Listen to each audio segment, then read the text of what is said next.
Okay, so 45,738 minus, I'll do it in reverse, 9795. So that's minus 5,979, and now we can solve it.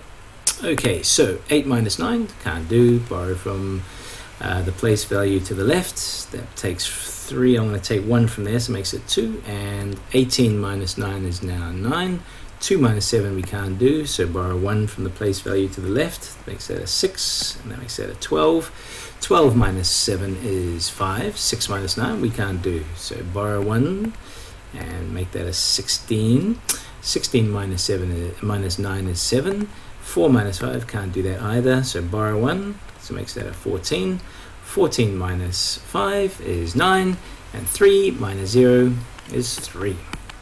So for this one here again, let's just write it 2,907, and that's going to be, subtracted from that is going to be 1,728. Let's solve it. So 7 minus 8 we can't do. We borrow from one place over, but we can't because there's nothing there, so we go to one more, and that's 9, so we take away 1 from there, makes that an 8, makes that a 10. We borrow from the 10 to make it a 9, and that becomes a 17 because we're borrowing 1 from the 10. So 17 minus 8 is 9, 9 minus 2 is 7, 8 minus 7 is 1, and 2 minus 1 is 1. Easy.